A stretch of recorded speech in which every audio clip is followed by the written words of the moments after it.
Learn with logic education centre में आपका स्वागत है।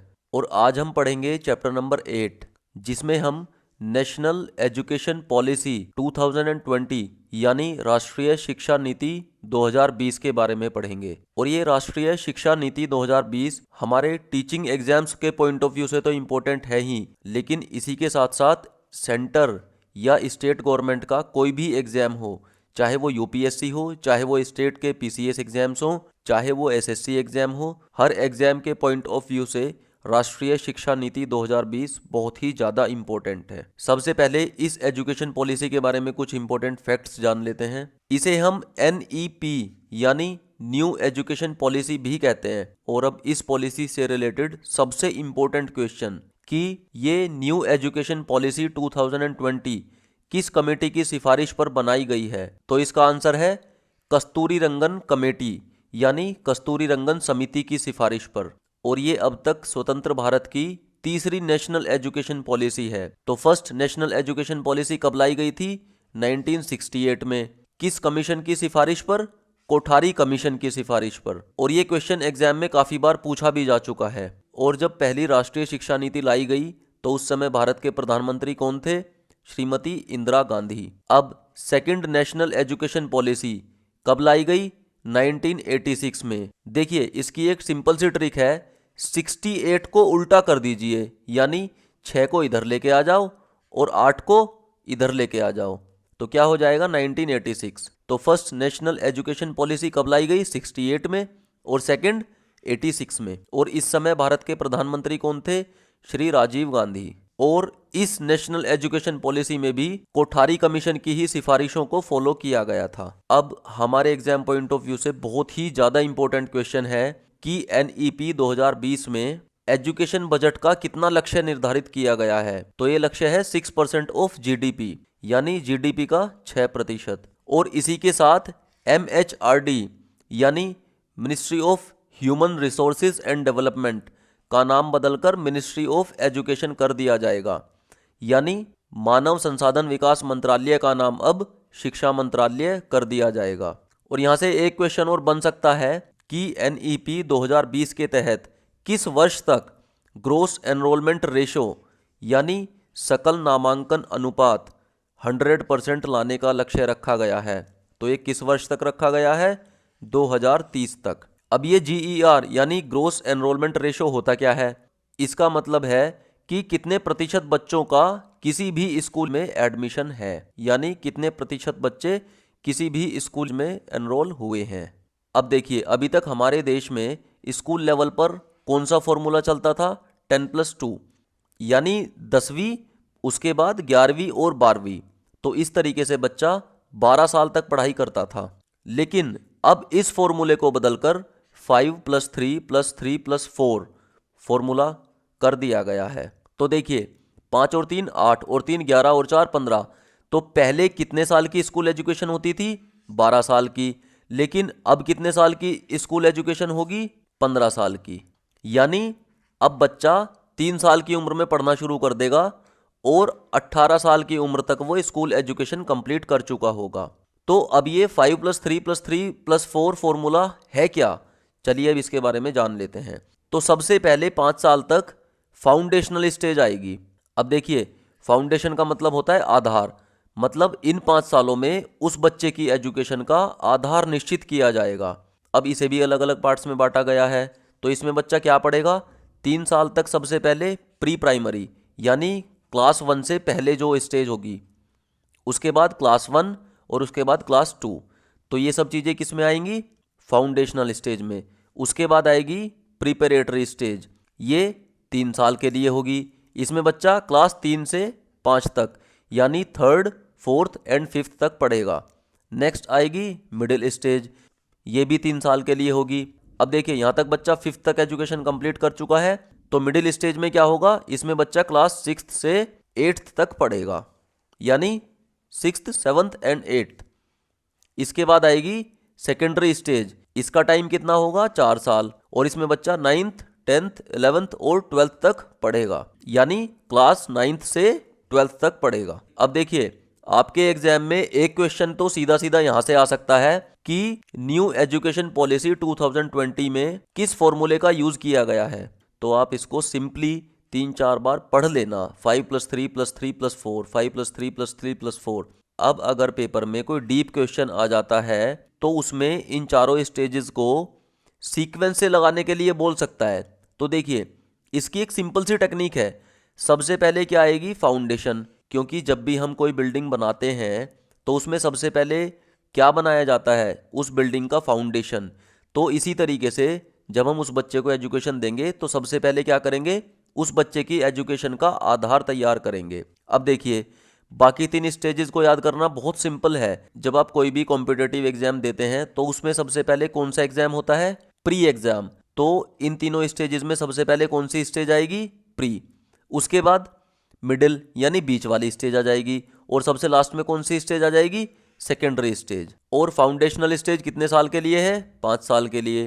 प्रिपरेटरी स्टेज 3 साल के लिए, मिडिल स्टेज 3 साल के लिए, और सेकेंडरी स्टेज 4 साल के लिए। देखिए, हमारे देश में इस समय लगभग 2 करोड़ बच्चे ऐसे हैं जिनको एजुकेशन नहीं मिल पा रही है, यानी जिनका एडमिशन किसी भी स्कूल में नहीं है। तो इस एजुकेशन पॉलिसी में universal access at all levels of school education, यानी स्कूल लेवल की एजुकेशन में जितने भी लेवल हैं उन सभी पर यूनिवर्सल एक्सेस यानी हर बच्चे को शिक्षा मिलनी चाहिए, ये लक्ष्य निर्धारित किया गया है। और जैसा कि हमने अभी पढ़ा था, इस एजुकेशन पॉलिसी में टोटल कितने साल की एजुकेशन पर फोकस किया गया है? 15 साल की। उसमें 3 साल की क्या होगी? प्री स्कूलिंग, या हम इसे आंगनवाड़ी शिक्षा भी बोल सकते हैं, और उसके बाद 12 साल की स्कूलिंग यानी क्लास 1 से 12 तक। तो टोटल कितना हुआ?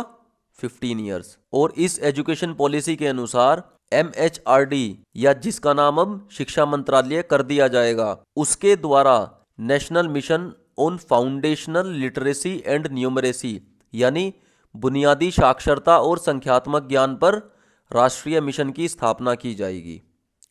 अब देखिए, इस एजुकेशन पॉलिसी में मल्टीडिसिप्लिनरी और होलिस्टिक एजुकेशन पर फोकस किया जाएगा। मल्टीडिसिप्लिनरी मतलब जिसमें सारे डिसिप्लिन्स यानी साइंस, आर्ट्स, कॉमर्स, ये सभी ऑलमोस्ट मर्ज कर दिए जाएंगे, यानी अब हर स्ट्रीम की लगभग सेम इंपॉर्टेंस हो जाएगी।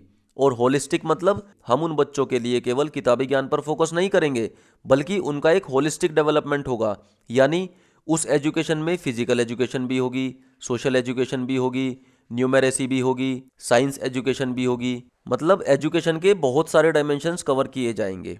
अब इस एजुकेशन पॉलिसी के अनुसार असेसमेंट यानी आकलन और इवैल्यूएशन यानी मूल्यांकन किस तरह का होना चाहिए।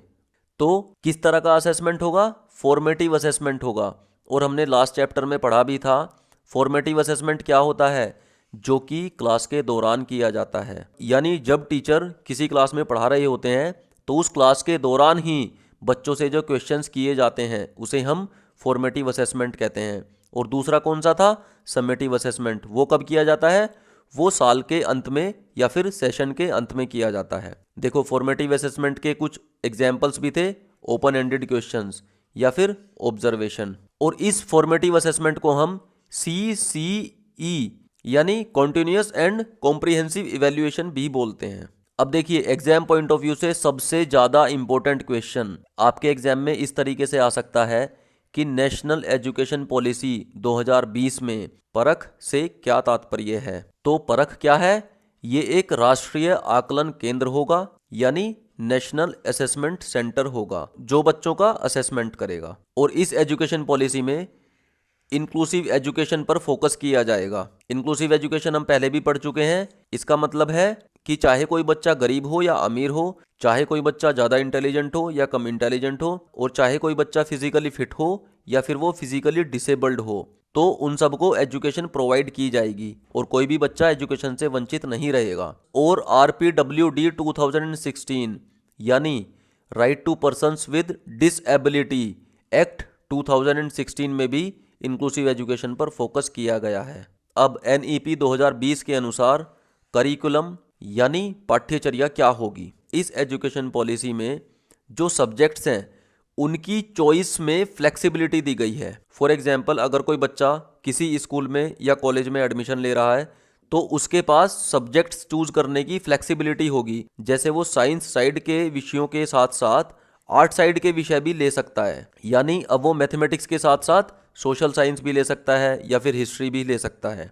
और इस एजुकेशन पॉलिसी में creativity, innovation, problem solving, discovery, critical thinking, rational thinking, learning by doing मतलब एक्सपेरिमेंट करके सीखना, और डिस्कशन, इन सब चीज़ों पर फोकस किया जाएगा। और अब आर्ट्स और साइंस के सब्जेक्ट्स के बीच एक रिजिड सेपरेशन यानी बहुत ज़्यादा अंतर नहीं होगा। और एग्जाम पॉइंट ऑफ व्यू से ये वाला पॉइंट बहुत ही ज़्यादा इंपॉर्टेंट है कि न्यू एजुकेशन पॉलिसी 2020 के अनुसार किस क्लास से वोकेशनल एजुकेशन स्टार्ट कर दी जाएगी, यानी व्यावसायिक शिक्षा शुरू कर दी जाएगी। तो किस क्लास से? क्लास 6 से, यानी कक्षा 6 से। अब NEP 2020 का सबसे इम्पोर्टेंट टॉपिक मल्टीलिंग्वलिज्म यानी बहुभाषिकता। जैसा कि हम सभी जानते हैं कि भारत एक डाइवर्स देश है, यानी भारत विविधताओं का देश है, और हमारे देश में बहुत सारी भाषाएं भी बोली जाती हैं। तो हमें उन सभी भाषाओं के इम्पोर्टेंस को समझना है और उनका सम्मान करना है। अब NEP में क्या बोला गया है कि किसी भी बच्चे पर कोई भाषा इम्पोज नहीं की जाएगी, यानी उस बच्चे के पास किसी भी भाषा को चुनने की स्वतंत्रता होगी। मतलब अब उसे बाध्य नहीं किया जा सकता कि आप इसी भाषा में पढ़ोगे। वो बच्चा जिस भाषा में पढ़ना चाहे उस भाषा में पढ़ सकता है। इस एजुकेशन पॉलिसी में क्लास 5 यानी कक्षा 5 तक उस बच्चे की पढ़ाई मदर टंग या फिर लोकल लैंग्वेज या फिर रीजनल लैंग्वेज में ही की जाएगी। मतलब कक्षा 5 तक वो बच्चा मातृभाषा में या स्थानीय भाषा में या फिर क्षेत्रीय भाषा में ही पढ़ेगा, और वो मातृभाषा को आगे कक्षा 8 तक भी जारी रख सकता है। ये question exam point of view से बहुत ही ज़्यादा इंपॉर्टेंट है कि NEP 2020 में किस फॉर्मूले पर फोकस किया गया है, 2 लैंग्वेज फॉर्मूला, 3 लैंग्वेज फॉर्मूला या फिर 4 लैंग्वेज फॉर्मूला। तो इसका आंसर है 3 लैंग्वेज फॉर्मूला, यानी त्रिभाषा सूत्र। अब ये त्रिभाषा सूत्र क्या है? तो देखिए 1, 2 एंड 3। तो उस बच्चे की फर्स्ट लैंग्वेज कौन सी होगी? उसकी मदर टंग यानी मातृभाषा या फिर उसकी लोकल लैंग्वेज। और दूसरी भाषा कौन सी होगी? देखिए, जिन क्षेत्रों में हिंदी नहीं बोली जाती है उन क्षेत्रों में दूसरी भाषा होगी या तो हिंदी या फिर इंग्लिश, इन दोनों में से एक। लेकिन जिन क्षेत्रों में हिंदी बोली जाती है यानी जो हिंदी भाषी क्षेत्र हैं उनमें दूसरी भाषा कौन सी होगी? या तो इंग्लिश होगी या फिर इंग्लिश से अलग कोई दूसरी आधुनिक भारतीय भाषा। और तीसरी भाषा कौन सी होगी? या तो इंग्लिश होगी या फिर कोई अन्य आधुनिक भारतीय भाषा, यानी अदर मॉडर्न इंडियन लैंग्वेज। अब इसमें स्कूली और उच्च शिक्षा में स्टूडेंट्स के लिए संस्कृत या फिर अन्य प्राचीन भारतीय भाषाओं को चुनने का विकल्प होगा। और ये भाषाएं कौन सी हो सकती हैं? जैसे हमारी क्लासिकल लैंग्वेजेस हैं, और हमारी क्लासिकल लैंग्वेजेस कितनी हैं? 6 हैं। कौन कौन सी?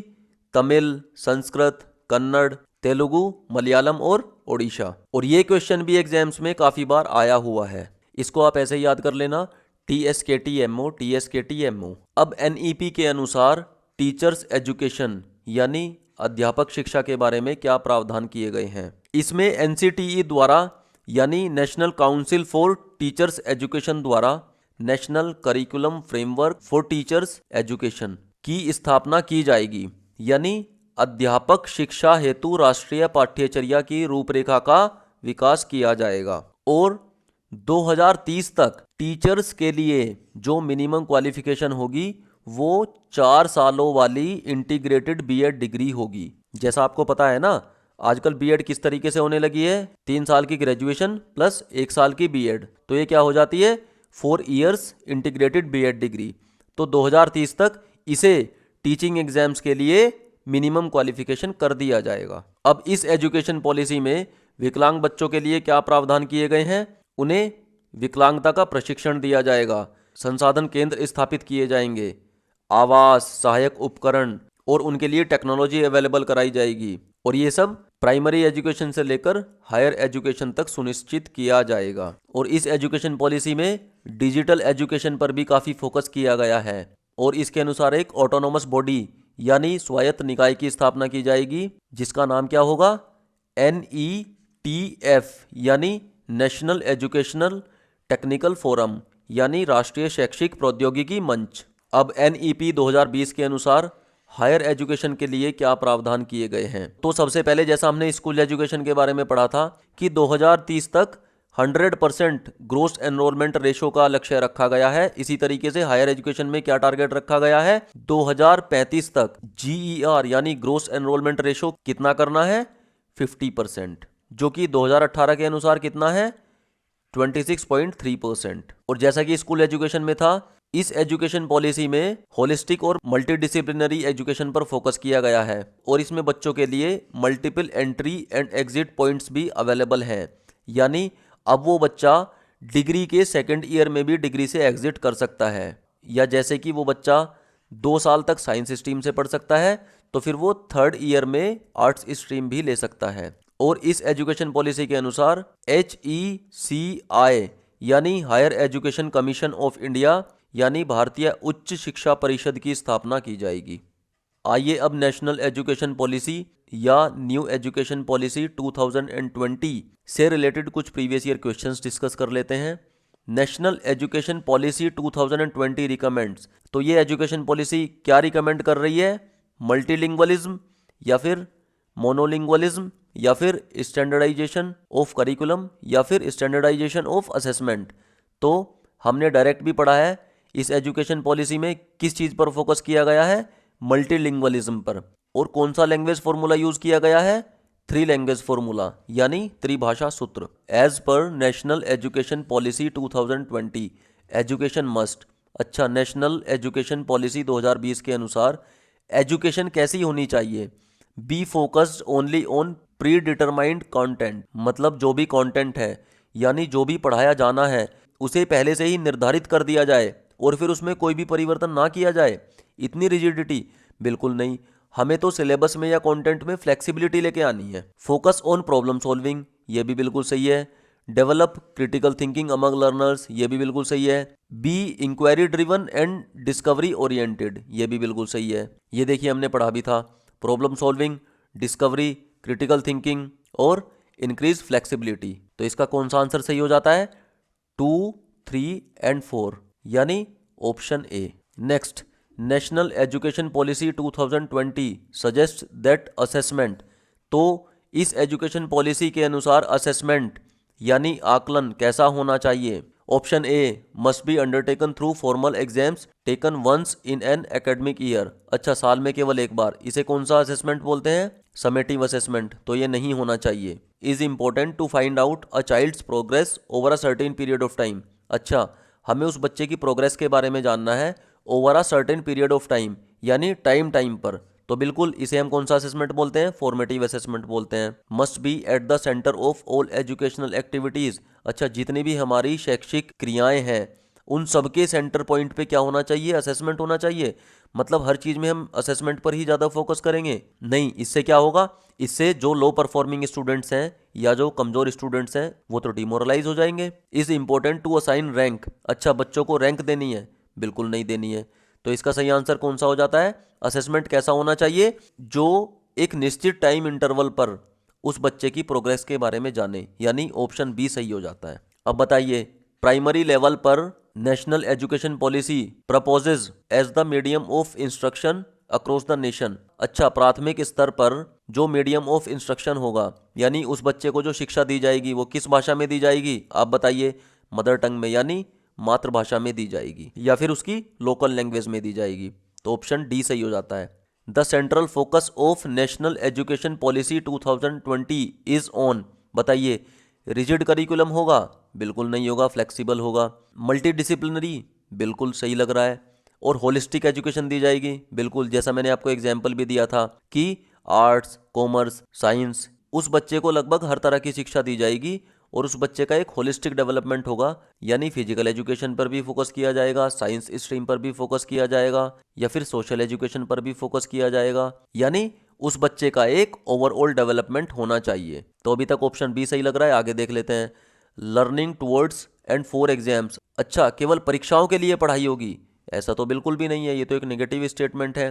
Adoption of summative methods of assessment, summative यानी केवल साल के अंत में एग्जाम होगा या फिर सेशन के अंत में एग्जाम होगा? बिल्कुल नहीं, हमें तो फॉर्मेटिव असेसमेंट पर फोकस करना है। तो इसका कौन सा आंसर सही हो जाता है? ऑप्शन नंबर बी या option number 2, multi disciplinary and holistic education.